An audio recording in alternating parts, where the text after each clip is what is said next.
Record करू नका. माझं सोशल मीडिया करतोय कारण त्यांना दिसत नाही. ते मी नाही तर मग मुंबईतूनच सभा घेतली असती ऑनलाईन. मला बघायचं असेल प्रत्यक्षात तुम्हाला म्हणून मी इथे आलेली आहे. तुम्हाला मला बघायचं की नाही मला माहित नाही. इचलकरंजीला पंकजा मुंडेला बघायचं का मला माहित नाही, पण पंकजा मुंडे इचलकरंजीच्या दर्शनाला आलेली आहे. आज इचलकरंजी महानगरपालिकेची सार्वत्रिक निवडणूक आहे आणि आज शेवटचा दिवस आहे प्रचाराचा. जेव्हापासून निवडणूक लागली आहे पूर्ण राज्यामध्ये मी प्रचार करत होते. इचलकरंजीची सभा आज आपल्या सगळ्यांच्या आशीर्वादाने मी इथे घेत आहे.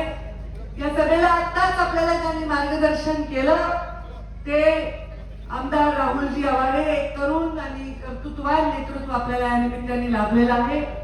आमच्या मंचावर उपस्थित आमचे जुने सहकारी, मुंडे साहेबांवर प्रचंड प्रेम असणारे, भारतीय जनता पार्टीच्या जिथे पाळमुळापासून आमच्या बरोबर काम करत असणारे सुरेशजी हळवणकर, मंचावर उपस्थित माजी मंत्री प्रकाशजी आवाडे, मंचावर उपस्थित सुरेशदादा पाटील, बाबासाहेब पाटील, विलास भाताडे, प्रकाश सातपुते, प्रकाश दत्तवाडे, बाळासाहेब कलागत्रे, राजाभाऊ कांबळे, अमर कांबळे, दीपक राशीकर, गाव में का शाम में कुलकर्णी बघा अक्षरावर प्रॉब्लेम आहे, रॉबिन कांबळे, कुलकर्णी, संजय जगताप, राजू बचाटे, नंदू पाटील, अहमद मुजावर, सीमा तमते, नामदेव सातपुते आणि माझ्या या वॉर्डात जिथे मी सभा घेत आहे त्या वॉर्डातील उमेदवार पूनम माळी, सुशांत कलागते, शुभांगी पाटील, अरुणा बचाटे, अनिकेत पाटील हे 5 उमेदवार आहेत. 5 मी मुद्दाम अशी बोट लांब लांब करून 5 दाखवते. असं केलं तर कन्फ्युजन होऊ नये असं करते. बरोबर आहे. हे 5 उमेदवार पूर्ण इचलकरंजीमध्ये सगळीकडे 4 उमेदवार आहेत, या ठिकाणी 5 उमेदवार आहेत. तर यांच्या सकट पूर्ण इचलकरंजीमध्ये आमच्या महायुतीच्या उमेदवारांना मोठ्या मताधिक्याने विजयी करण्यासाठी आलेले वडीलधारी मंडळी दिसतात. भरपूर सिनियर सिटीजन आहेत इथे, त्यांना माझा नमस्कार. युवा बांधव आहेत, त्यांना माझा नमस्कार. आणि सर्वात महत्वाचं या कार्यक्रमाची शोभा वाढवत असणाऱ्या माझ्या माय माऊल्यांनो, देवा भाऊंच्या लाडक्या बहिणींनो, चांगली सभा, चांगलं पडले, अजिबात आपल्याला काही त्रास होत नाहीये असं वाटतंय म्हणजे आमचा विजय निश्चित आहे. कारण असं की एवढ्या उन्हामध्ये, एवढ्या दुपारी, इतक्या संख्येने माझे वडीलधारी मंडळी, युवा बांधव आणि माता भगिनी इथे आलेले आहेत. कोणीही जगातलं आलं तरी तुमच्या घरातून तुम्हाला बाहेर काढणं सोपं नसतं. तुम्ही मतदार आहात, तुम्ही मायबाप आहात आणि जेव्हा उन्हामध्ये, एवढ्या कडक उन्हामध्ये तुम्ही इथे उपस्थित आहात, खुर्च्या भरलेल्या आहेत, लोक पायाच्या बोटावर उभे आहेत, हे मला शाश्वती देत आहे की उद्या आमचा महायुतीचा प्रत्येक उमेदवार प्रचंड प्रचंड प्रचंड मताने विजयी होणार. कोणत्याही सभेला मी जाते तेव्हा मी विचार करते आज काय भाषण करावं. माझ्या आधीचे वक्ते भरपूर मुद्दे बोललेले असतात. मी सगळ्या राज्यभर भाषण करत असते. प्रत्येक ठिकाणी वेगळं गणित असतं. कुठे महायुती आहे, कुठे नाहीये, कुठे एकटे लढतोय, कुठे दुकटे लढतोय, कुठे तिखट लढतोय. अशा विचार करते इथे बोलावं काय. तर मी विचार करते बोलायचं असेल तर मला मतदार म्हणून काय आवडेल. पंकजा मुंडेला जर मतदान करायचंय तर ती का करेल, कुणाला करेल आणि कोणत्या कारणाने करेल. मला जर पटलं तर मी तुम्हाला पटवून देईन. जे माझ्या पोटात आहे ते ओठात असेल तर तुमच्या हृदयापर्यंत जाईल. मी उगी वरवर लिहिलेलं भाषण केलं, जोरजोरात नारेबाजी केल्याने तुम्ही मतदान देणार नाही. मला काय पटलंय ते मी सांगते. मला हे पटलंय की ज्याचा भूतकाळ, ज्याचा वर्तमान काळ आणि भविष्य काळ, त्या तिन्ही काळाचा विचार आपण करतो, त्या विचाराने आपण जातो, त्या नेतृत्वाकडे आपण आधी पाहत होतो, आताही पाहतोय, उद्याही पाहू शकतो. त्या नेतृत्वाने केलेली कामं आपण कालही पाहिली, आजही पाहतो, उद्याही पाहणार आहोत. हा विश्वास जेव्हा आपल्या मनामध्ये असतो तेव्हा आपला मत दृढ होतात आणि आपण त्या संघटनेच्या, त्या युतीच्या, त्या शक्तीच्या पाठीशी मोठ्या संख्येने उभे राहू शकतो. माझ्या मागचे थोडे शांत बसतात, फोटो मी काढते नंतर छान. तर आमच्या मागे कुणाचा आशीर्वाद? प्रधानमंत्री नरेंद्र मोदी. प्रधानमंत्री नरेंद्र मोदींना कुणाचा आशीर्वाद आहे?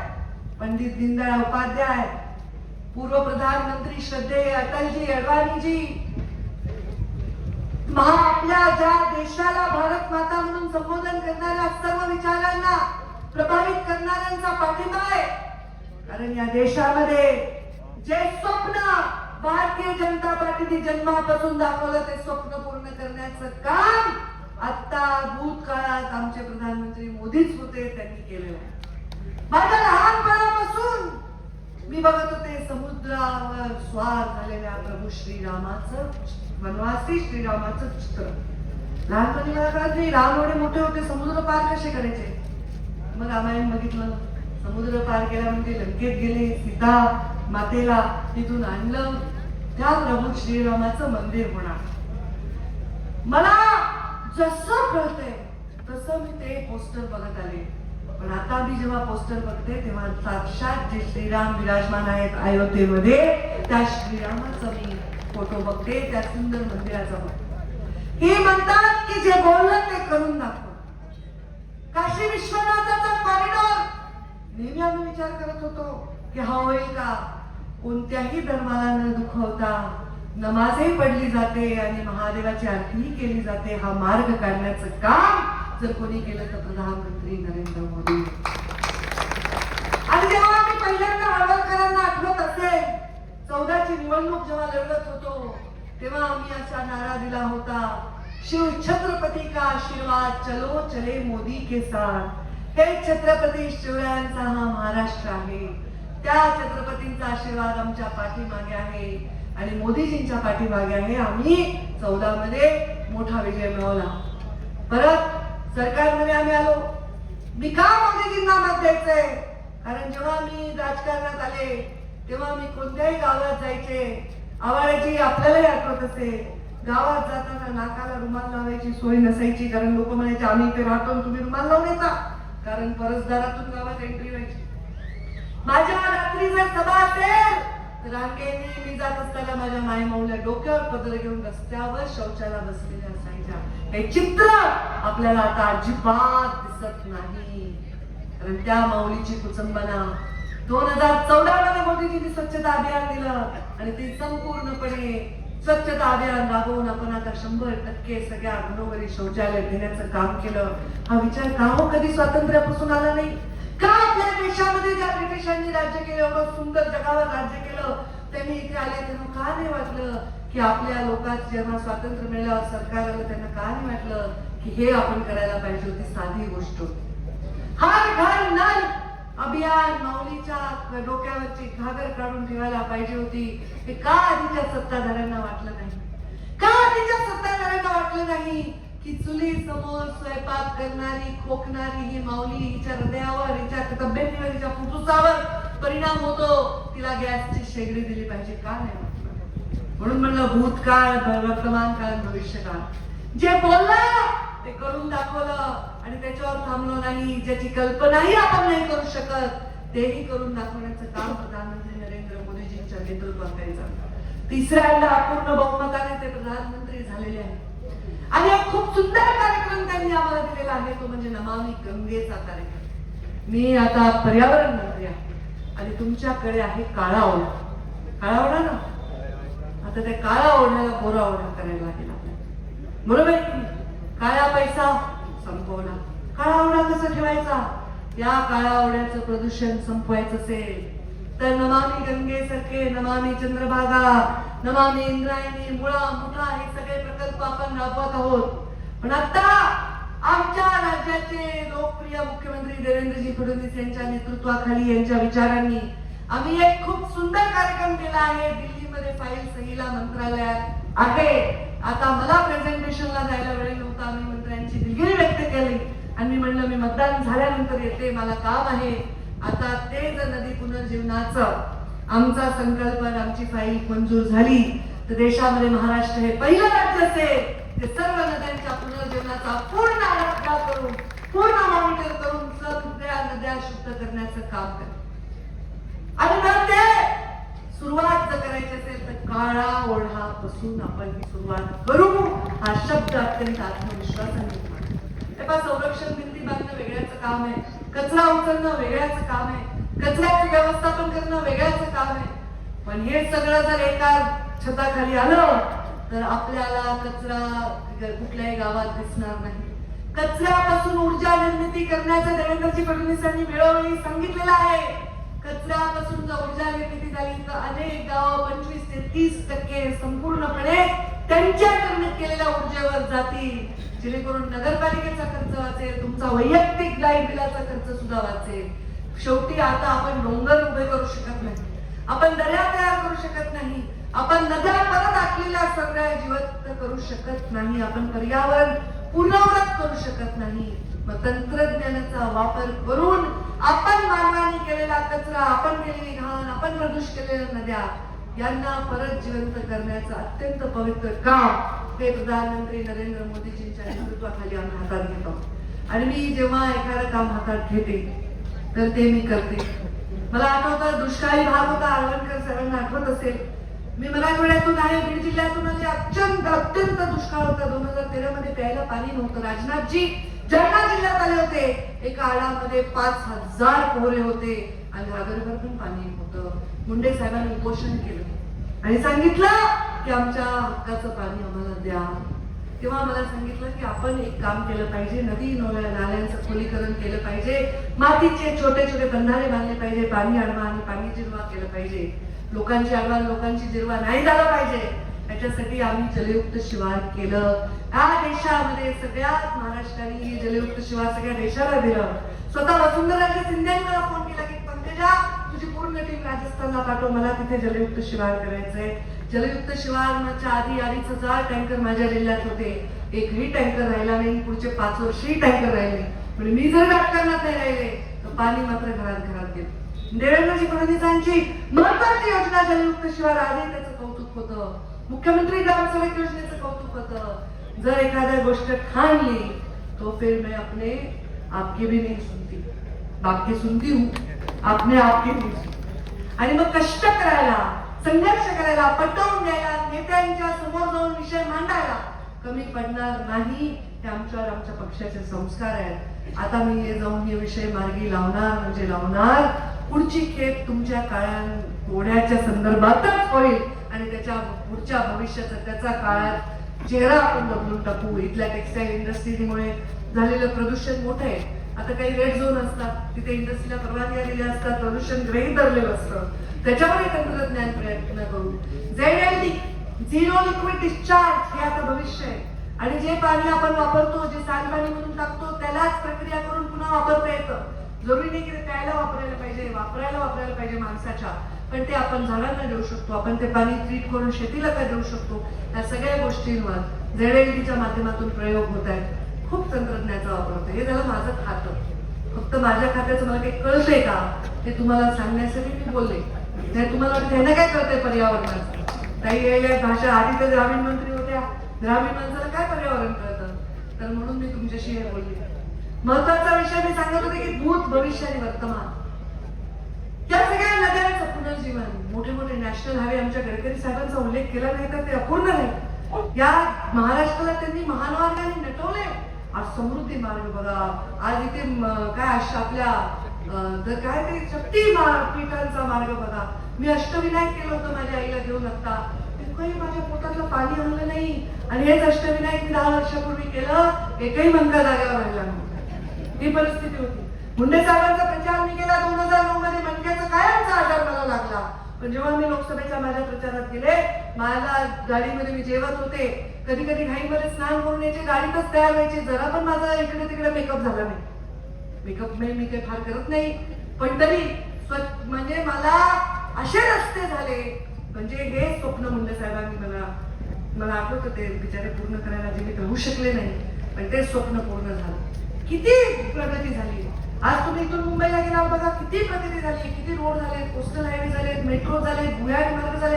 हे आम्ही केलं ना, हे करून दाखवलंय ना.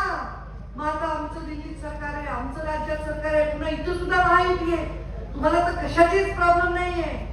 मग जर आमच्या कमरेला चाव्या आहेत सत्तेच्या आणि त्या चाव्या गरिबांसाठीच फक्त आम्ही तिजोरीला लावतो, तर का बरं तुम्ही आम्हाला नाही मत देणार? आम्ही जनधन योजना आणली तेव्हा जुने नेते म्हणायचे दुसऱ्या पक्षाचे, दिल्लीतून 1 रुपया पाठवला तर 15 पैसे मिळतात गल्लीमध्ये, पण आमच्या मोदीने 1 रुपया पाठवला तर 1 रुपयाच मिळतो. उलट आमचे देवेंद्रजी अजून त्याच्यात 4 पैसे घालून देतात. तर तुमच्या जनधन अकाउंट मध्ये मिळतो, नाही तर पहिले लंपास व्हायचे मागेच पैसे, पण आता तुमच्याकडे आधार कार्ड आहे, जनधन अकाउंट आहे, म्हणून तुम्हाला उज्ज्वलाची सबसिडी मिळते, म्हणून तुम्हाला आयुष्यमान मिळतं, म्हणून तुम्हाला लाडकी बहिणीचे पैसे तुमच्या अकाउंट मध्ये मिळतात. मला सांगा बरं, आपल्या भावाला जर कुणी बोललं आपण ऐकून घेतो का? कसाही भाऊ असतो आपल्या, ऐकून घेतो का? नाही. मग आता आपल्याला तर 3 भाऊ आहेत या प्रचारात, महायुतीच आहे, शिंदे साहेब आहेत, देवेंद्रजी फडणवीस आहेत, अजित दादा आहेत. कशाला मारतात ते? एकाकडे अर्थ आहे, एकाकडे अर्बन डेव्हलपमेंट आहे, एकाकडे तर मुख्यमंत्रीच आहेत. मग आता हे तिघं आणि मी दिलेला शब्द हे सगळं जर केलं तर तुमचा कोणता विषय मार्गी लागणार नाही मला सांगा. आता आमच्या या टाकी आहे नदीवर, त्या टाकीमध्ये पाणी आहे, खाली इथे बाथरूम आहे, त्या बाथरूम मध्ये नळ आहे, त्या टाकीतलं पाणी नळात आपोआप येतं का? काय काय करावं लागतं? पाईप करावं लागते, नाही तर नळ वर भरून ठेवले ना आपण बघतोय पाणी येतं का? शेक चिली सारखं तसं नाही करता येणार, ते बिरबलाच्या खिचडी सारखं नाही करता येणार आपल्याला. तर ते पाणी म्हणजे मोदीजींनी दिलेला विकास है. तुमचा खालच्या वर्तुळचा नळ म्हणजे तुमची इचलकरंजीची महानगरपालिका आणि मधली पाईपलाईन म्हणजे आमचं महायुतीचं सरकार. मग हे सगळं तुमच्याच दारात येणार नाही. आता हे म्हणे तुमच्या, आता ते योजनाचे लाडकी बहीण, आता योजना कशी बंद करता येईल बरं? निवडणूक आहे म्हणून ते का आम्ही तुम्हाला म्हणत नाहीये की 11 मध्ये आम्ही तुम्हाला नव्हती योजना झालेली आहे आणि आम्हाला मतं तुम्ही दिले तरी ती योजना चालू आहे. आम्हाला सरकार स्थापन करून 1.5 वर्ष झालं तरी ती योजना चालू आहे, बरोबर आहे? वर्ष झालं. आता ती योजना चालू असताना पत्र द्यायचं काय कारण आहे? तुम्हाला ते मिळणारच आहेत पैसे, उभं अडवायचं काय कारण? पण ते मिळणार आहेत. तुम्हाला चांगलं संक्रांतीचं तिळगुळ मिळालेलं आहे. मला वाटतं 2-3 दिवसात विक्रीतही होती. तुम्हाला आज वर्गही झाले. तुम्हाला संक्रांतीचं वाण मिळालेलं आहे. लाडक्या भावानी खूप काळजी केलेली आहे. किती मिळतात महिन्याला? 1,500, 1,500 वर्षाला सांगा ना. बघू गणित बायकांचं पक्क आहे. 18,000. मला सांगा भाऊ भाऊबीजेला किती वाळणी देत होता येऊन सख्खा? किती? 500. जरा श्रीमंत असतात थोडा तर 1000. ते तुम्ही 1000 देत होता, चांगला भाऊ आहे. पुन्हा राखी पौर्णिमेला किती देत होता? तुम्हाला 200, तुम्हाला 500, तुम्हाला 1000. माहेरी गेला तर किती देते भाऊजाई? हातामध्ये साडीवर ठेवतो ना नोट, लेकरूवाळी असेल तर किती?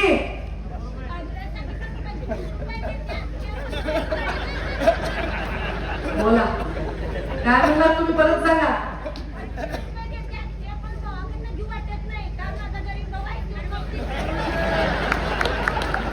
आता या माऊलीचा भाऊ गरीब आहे, भाऊजाई 25 रुपये देते. आता 25 रुपयाचं बिस्किटचा पुडा पण येत नाही. मग आता काय करावं त्यांनी? मग आता सख्खा भाऊ जर 1000 रुपये घालतो, जर त्या बिचाराची परिस्थिती नाही, त्याला तरी काय नाव ठेवायचं? नाही तर तुम्ही म्हणता आम्हालाच नाव ठेवायला, तुम्ही तुमचा दोष नाही. सख्खा भाऊ 1000 घालतो, आम्ही 2-10 वर्षापूर्वी ओवाळणी घेतो, 2000 डोक्यावर पाणी गेलं, चांगल्यात चांगलं. मला सांगा 18,000 रुपये आपला भाऊ घालतो, त्याला कोणी बोललेलं आपण खपवून घेणार का? अरे 18,000 तुम्ही काय करता सांगा बरं? काय करता? चांगली पैठणी घेतली का काटा पदराची?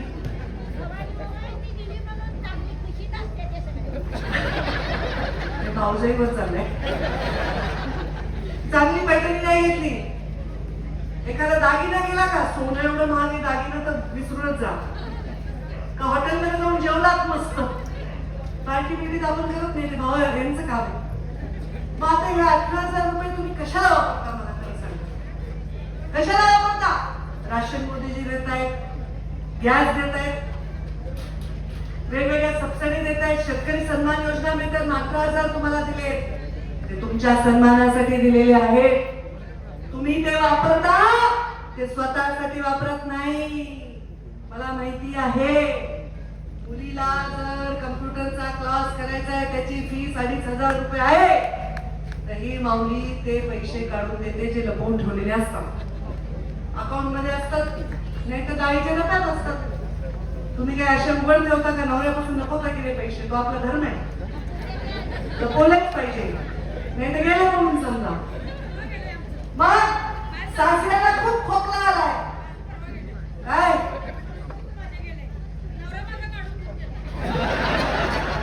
आवडे साहेब, ठीक आहे, जरा बघा, नवऱ्याने काढून गेले, हे चालत नाही, हे स्त्रीधन आहे, माहेरून आलेला आहे, भावाकडून आलेलं काढायचं नाही.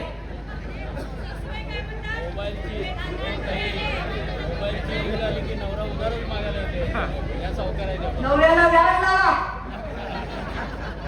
हे पैसे तुम्ही स्वतःसाठी वापरत नाही. सासू सासरे आजारी, घरात नवऱ्याचा जास्त खर्च झाला, त्याचा चेहरा पडलाय, औषधाला पैसे नाही, तुम्ही म्हणतात काळजी करू नका, आम्ही आणले दवाखान्यातून औषध. बाहेरून आपला भाऊ आला, म्हातारा बाप आला, त्याला शिरा करून खावायला वाटतो, पण घरात तूप नाही, रवा नाही. या वाण्याच्या दुकानात जाता आणि आयटीच म्हणता उधार नाही, हे पैसे माझ्या लाडक्या भावाने पाठवले, चांगला रवा, साजूक तूप, साखर घालून शिरा करून त्याला खाऊ घालता. त्याला सांगतात, दाजीने सांगितले शिरा खाऊ घातल्याशिवाय जाऊ द्यायचं नाही, ते श्रेय नवऱ्याला देता पुन्हा. एवढं तुमचं ह्या 18,000चं महत्व आहे. तुम्हाला स्वतःचं जीवन जगण्याचा अधिकार त्याने दिलाय. स्वतःचं औषध पाणी करू शकता, स्वतःला काही खायचंय करू शकता, 4 गोष्टी आपल्या लेकरासाठी करू शकता. हा सन्मान दिलाय, तर ज्यांनी तुम्हाला सन्मान दिलाय तुम्ही त्यांचा अपमान करणार का? इधर हमारी बहुत सारी आपा बैठी है, आपको भी लाडकी बहीण है ना.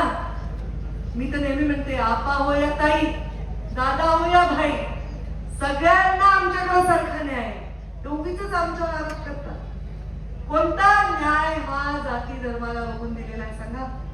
तुमच्या गळ्यात भगवा आहे, हिरवा आहे, पिवळा आहे, निळा आहे, कोणताही रंगाचा गमछा आहे, आमच्याकडे न्याय एकच आहे. कारण हा छत्रपती शिवरायांचा महामानव डॉक्टर बाबासाहेब आंबेडकरांचा महाराष्ट्र, शाहू फुले आंबेडकरांच्या विचारांचा महाराष्ट्र आहे.